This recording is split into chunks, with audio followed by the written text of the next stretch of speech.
Good afternoon, ladies and gentlemen. Welcome back to another episode of the Soaring Wing Show. I'm your host, Trent Wright, bringing you all things Eagles every day. Today, we'll be discussing the Eagles' defense, mainly their personnel, but also a little bit of their scheme, and why I think they have a chance to be a top 5 unit in the NFL next season. So let's start with the boys up front. So Jalen Carter, as you know, has recently been extended for a contract that puts him on our books until 2031, I believe. He's on the books for a $38 million cap hit, and average annual value, that is. But in all reality, he'll never actually play for that on the cap. The way Howie structures things means we can avoid that massive cap hit by giving him sign-on bonuses, and just the way that his contract is structured. By the time he's making anywhere close to $22 million a year, Howie will have him on another contract, or may trade him by that point. So congratulations to Jalen for earning that contract. I truly think they're paying him for his potential, not just what he's already accomplished. If you remember the Rams game in the snow back in 2024 in the playoffs, he single-handedly saved us in that game with 2 sacks and a forced fumble, including the sack on the third down play where Matthew Stafford was driving down the field for the win. And then the subsequent play, he followed it up with a key pressure that knocked Stafford's ball out of bounds rather than it being completed. So he has had excellent moments in the past where he's really shined as not only a pass rusher, but a run stopper. He struggled with shoulder injuries in both shoulders last year, to the point where he actually said that he could not even do a push-up by the end of the season. But a healthy Jalen Carter should be an absolute beast at the nose tackle position, or at any point, any place that we line him up in the defensive line. Jordan Davis kind of had a breakout year last season as well. He finished the season with 4.5 sacks, which was a career high for him. He was excellent in run defense. It was very noticeable when he was on the field versus off the field, and how our rush defense held up.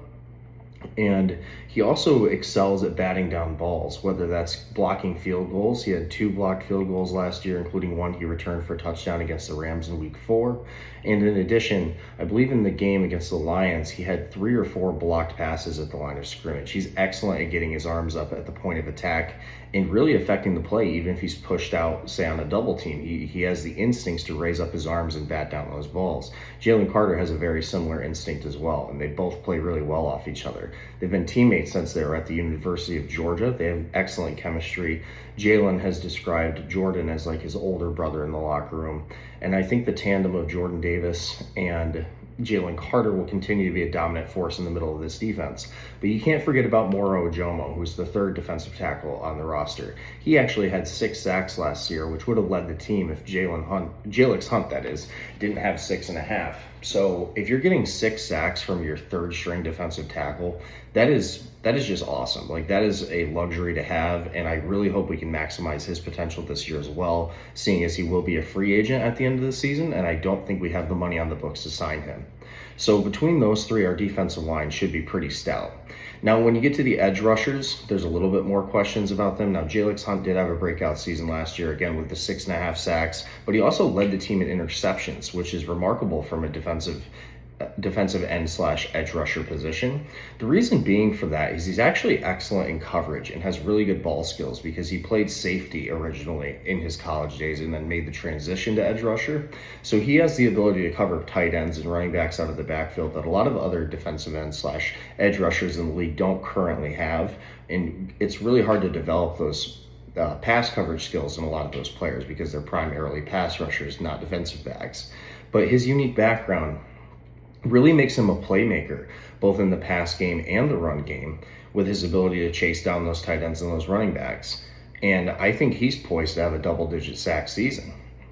Now, at the other edge position, it's either going to be some combination of Jonathan Grenard and Nolan Smith. Now, Jonathan Grenard has unfortunately torn his pec this offseason, but he is expected to be back by week 1, and he's an established player in this league who's had some double-digit sack seasons in the past. He's also struggled with injuries, similar to Nolan Smith's career history with struggling with injuries. So I believe one of those two will solidify themselves as the second starting edge on the defensive line. The only reason I think Jalix has the potential to be the starter over either one of those two is because he has shown a tremendous amount of production from a third-round pick. He's been one of Howie's best picks in the last couple of years, in my opinion. Again, when you have a defensive player that not only led the team in sacks but also interceptions, it was the first time in Eagles history we had a player like that. I think the sky's the limit with his potential in this Vic Fangio scheme. So you're going to have either Jalix Hunt and Jonathan Grenard probably rotating at the one edge position, and then Nolan Smith, if he can stay healthy, at the other. Now, Nolan Smith has had an up and down career. He's struggled with injuries, but he's really good in run defense. And in addition to that, he actually holds the Eagles record for playoff sacks in a singular postseason, which he set back in 2024 when he had 4 sacks over the course of that Super Bowl run. He was very instrumental in that run, especially in the pass rush. So we've got some good edge rushers. We've got an excellent defensive line, as I already have went over. And when you go to the next level, I see a lot of potential there as well. Our starting inside backers are going to be Zack Baun once again, and then this year it should be Jahad Campbell at the other inside backer position. Now, Zack Baun, I can't say enough good things about Zack Baun. He's made the Pro Bowl, and he's made the Pro Bowl and an All-Pro in his 2 seasons in Philadelphia, and he's actually a converted edge rusher. He played edge rusher primarily in New Orleans for the first couple of years of his career.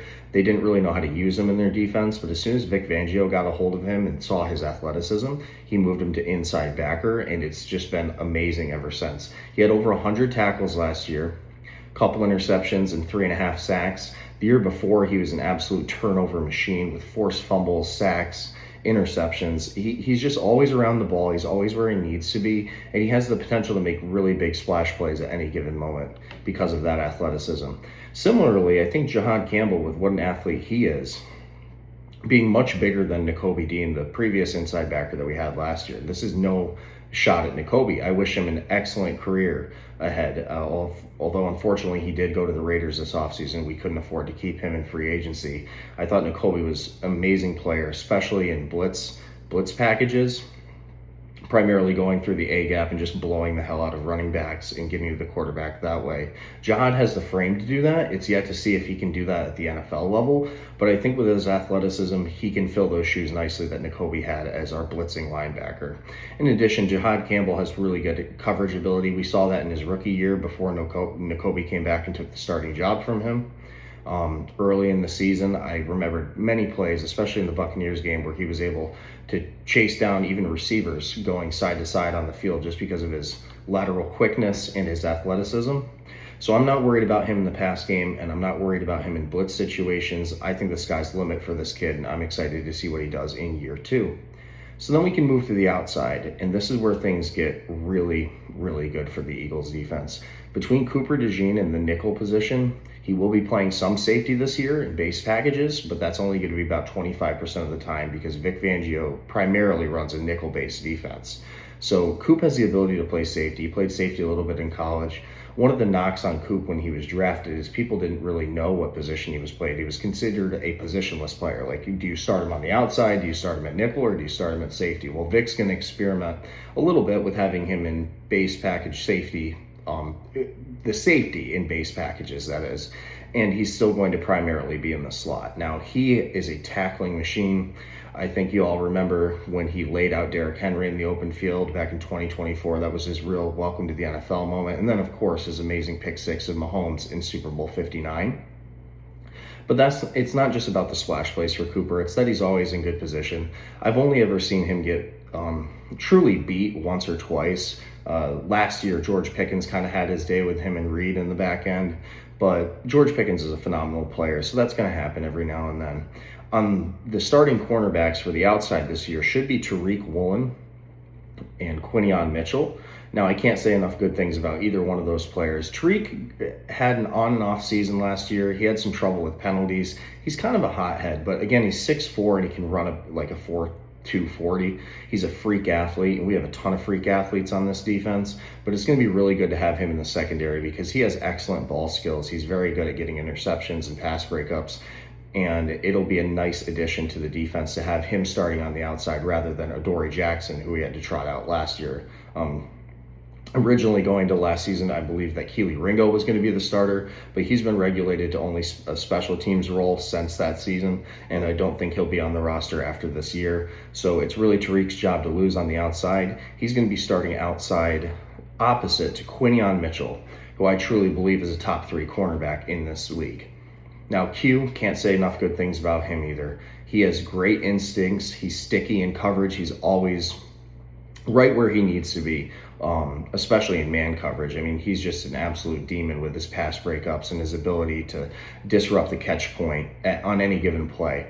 I've only ever seen him get beat once in his entire career. Well, let's say twice, because in the playoff game against the Niners, he gave up a touchdown on the opening drive, but bounced back with 2 interceptions of Brock Purdy later in the game. The reason we lost that game had nothing to do with Q or his play. He did get beat by Terry McLaurin famously in his rookie year in one of the Commanders games, but he fired back in the playoffs that year by picking off a route meant for Terry McLaurin, and that was his second playoff interception. Fun fact about Q, he actually leads all active NFL players with 4 picks in the postseason. The next closest player has 2, and I think that's Surtain and Gonzalez might be tied there, but don't quote me on that. I'm just thinking off the top of my head here. But yeah, in his second year, he already has the most postseason interceptions of any active NFL player of any position. So this kid, if he can get his hands on a couple balls in the regular season, is really going to establish himself as the best corner in the league, in my opinion. The only question on this defense as far as personnel goes is who's going to start at safety. Now, we already went over that Cooper DeJean is going to be safety in base packages, but it's going to be some combination of Cooper DeJean, Marcus Epps, Andrew Mukuba, and Michael Carter. Michael Carter played for the Jets for a couple years as a solid nickel corner, but he's now transitioning to safety, and Vic Fangio said in his recent press conference that he shouldn't be a liability. He should actually take to that position pretty well, and he's been performing well in camp. Andrew Mukuba had 2 interceptions as a rookie, and showed a lot of good skills in terms of coverage and just quickness going from sideline to sideline at that deep safety position. I think he's going to take another leap this year, and Vic Fangio, the coordinator, seems to think the same, as he's had nothing but praise for him in this offseason. Now, there is an iron sharpens iron sort of situation going on with the Eagles' defense and offense in practice. Vic Fangio came out and said that the defense has been getting the better of the offense for the last 2 years, which is not surprising because Kevin Patullo, no offense to him, well, actually offense to him, I can't stand the guy, and I think he tanked our season last year, had no answers to Vic Fangio's defense, even in practice situations. I think Vic has these guys firing on all cylinders, and it's going to strengthen the offense as well. But this is a defensive episode, so I'll try to stick to the defensive personnel. Now, Marcus Epps is a player I've always liked. He was actually on the Eagles Super Bowl team during Super Bowl 57, and he took some snaps in that game, rotating with CJ Gardner-Johnson and Reed Blankenship. And he's a savvy veteran at this point. I believe he's 30 years old, maybe a little bit younger, but he showed some great flashes last year when he had to play safety opposite to Reed Blankenship, who's no longer on the team, when Mukuba went down with injuries. My only issue with Mukuba is he's very slight of frame, and it could be at risk for injury, but Marcus Epps is a solid veteran that can fill in when needed. So I'm not as worried about the safety position as other people might be. So yeah, that's just kind of a summary of the defensive personnel. And then if we look at Vic Fangio as a coordinator, he's had nothing but success since arriving at Philadelphia. He truly was the driving force behind our Super Bowl team that won back in Super Bowl 59. It was Vic Fangio on defense and Saquon Barkley on offense. Although when Saquon was unable to perform to his best, to the high standard that he set himself at during the Super Bowl, it was really the defense that carried us home with 6 sacks on 0 blitz plays. I truly don't believe that'll ever be replicated again in a championship game. And throughout the playoffs that year, we had something like 14 total turnovers during the playoff run. I expect that turnover production to return this year. We kind of had a down year for turnovers, but if we have a healthy Jalen Carter who's going to be punching the ball out and knocking the ball down at the line of scrimmage, Jordan Davis doing the same, Jalix Hunt getting pressure on the edge, our linebackers flying all over the field, and our secondary being one of the best in football, if not the best by the end of the season, I think this defense is going to perform at an insanely high level, and I'm really excited to see what they do this year. That's just basically a summary of the Eagles' defensive personnel, why I think they're going to be great. So if you agree, leave a comment below. If you disagree, give me your reasons why. I'm always ready to debate. And thank you guys for all your support. I've been on vacation this week, so I've actually had some time to upload. And I truly appreciate you guys. And just stay tuned to my next video. Until then, stay soaring.